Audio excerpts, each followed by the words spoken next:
ಜನತಾದಳದ ವತಿಯಿಂದ ಇವತ್ತೇನು ಪ್ರತಿಭಟನೆಯನ್ನು ಹಮ್ಮಿಕೊಂಡಿದ್ದೀರಿ.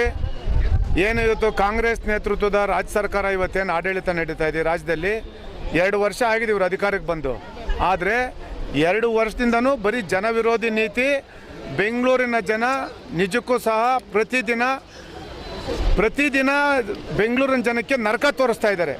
ಬೆಂಗಳೂರಿನ ಮಂತ್ರಿಗಳು, ಈ ರಾಜ್ಯದ ಮುಖ್ಯಮಂತ್ರಿಗಳು ಆದಿಯಾಗಿ ಏನು ಇವತ್ತೊಂದು ದಿವಸ ಇಡೀ ಬೆಂಗಳೂರು ನಗರವನ್ನು ಕೆಂಪೇಗೌಡರು ಕಟ್ಟಿದಂಥ ಏನಿವತ್ತೊಂದು ಈ ಬೆಂಗಳೂರು ನಗರ ಅವತ್ತೊಂದು ದಿವಸ 4 ಗೋಪುರ ಅವತ್ತೇನು ನಿರ್ಮಾಣ ಮಾಡಿ ಕೆಂಪೇಗೌಡರು ಅವತ್ತೊಂದು ದಿವಸ ಎಲ್ಲ ಪೇಟೆಗಳನ್ನೂ ಅವತ್ತೊಂದು ದಿವಸ ನಿರ್ಮಾಣ ಮಾಡಿ ಬೆಂಗಳೂರಿಗೆ ಒಂದು ಕಾಯಕಲ್ಪವನ್ನು ಕೊಟ್ಟು ಮುಂದಿನ ದಿನಗಳಲ್ಲೂ ಸಹ ಬೆಂಗಳೂರು ಚೆನ್ನಾಗಿರ್ಬೇಕಂತೇಳಿ ಅವರೊಂದು ಕನಸನ್ನು ಕಟ್ಟಿದ್ರು.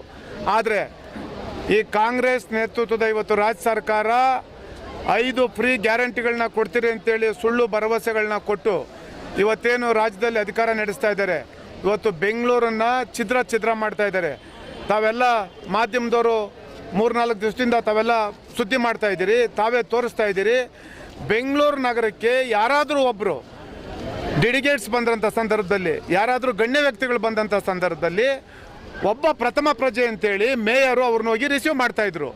ಇವತ್ತು ಬೆಂಗಳೂರು ನಗರವನ್ನು ಇವರು 7 ಭಾಗಗಳಾಗಿ ಮಾಡ್ತಾ ಇದ್ದಾರೆ. ಈ 7 ಭಾಗಗಳಾಗಿ ಮಾಡ್ತಾ ಇರ್ತಕ್ಕಂಥದ್ದು ಉದ್ದೇಶ ಇಷ್ಟೇ. ಒಂದು, ರಿಯಲ್ ಎಸ್ಟೇಟ್ ದಂಧೆ ಮಾಡ್ತಕ್ಕಂಥದ್ದು. ಎರಡನೇದು, ನಾವೇನಿವತ್ತು ಕನ್ನಡಿಗರು ಸ್ವಾಭಿಮಾನಿಗಳು ಇವತ್ತೇನು 6.5 ಕೋಟಿ ಜನ ಇವತ್ತು ಕರ್ನಾಟಕದಲ್ಲಿ ವಾಸ ಮಾಡ್ತಾ ಇದ್ದೀರಿ. ಅಂಥ ಮೆಟ್ರೋಪಾಲಿಟನ್ ಸಿಟಿ ಬೆಂಗಳೂರು ನಗರದಲ್ಲಿ ಇವತ್ತೇನು ನಾವು 1.5 ಕೋಟಿ ಜನ ಇವತ್ತೇನು ವಾಸವನ್ನು ಮಾಡ್ತಾ ಇದ್ದೀರಿ. ಇವತ್ತು ಹಲವಾರು ಸಮಸ್ಯೆಗಳನ್ನು ನಾವು ಎದುರಿಸ್ತಾ ಇದ್ದೀರಿ. ಇವತ್ತು ಕುಡಿಯೋದಕ್ಕೆ ನೀರಿಲ್ಲ. ಇವತ್ತು ಬೆಂಗಳೂರಿನಲ್ಲಿ ಈಗಿನ್ನೂ ಬೇಸಿಗೆ ಪೂರ್ಣ ಪ್ರಮಾಣದಲ್ಲಿ ಪ್ರಾರಂಭ ಆಗಲಿಲ್ಲ, ಈಗಲೇ ಕುಡಿಲಿಕ್ಕೆ ನೀರಿಲ್ಲ. ಹಾಹಾಕಾರ ಇದ್ದಿದೆ ಬೆಂಗಳೂರು ನಗರದಲ್ಲಿ. ಒಂದೊಂದು ಟ್ಯಾಂಕರ್ಗೆ 5,000 to 6,000 7,000 ಕೊಡೋಂಥ ಪರಿಸ್ಥಿತಿ ಬಂದಿದೆ. ಬೆಂಗಳೂರಿನ ಜನ ನಿಜಕ್ಕೂ ಸಹ ದಿನ ಸತ್ತು ಬದುಕ್ತಾ ಇದ್ದಾರೆ.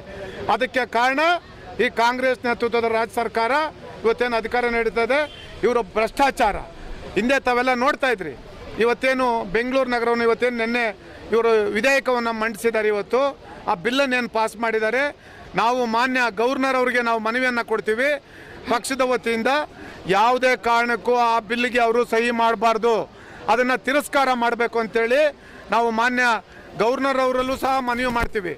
ಹಾಗಾಗಿ ನಾವು ರಾಜ್ಯ ಸರ್ಕಾರಕ್ಕೂ ಸಹ ನಾವು ಮತ್ತೊಮ್ಮೆ ಮನವಿ ಮಾಡ್ತಕ್ಕಂಥದ್ದು, ಕೂಡಲೇ ಏನಿವತ್ತು 7 ಭಾಗಗಳಾಗಿ ಏನಿವತ್ತೇನು ನೀವು ಬಿಲ್ಲನ್ನು ನೀವು ಪಾಸ್ ಮಾಡಿದ್ದೀರಿ ಅದನ್ನು ಕೂಡಲೇ ಹಿಂಪಡಿಬೇಕಾಗ್ತದೆ.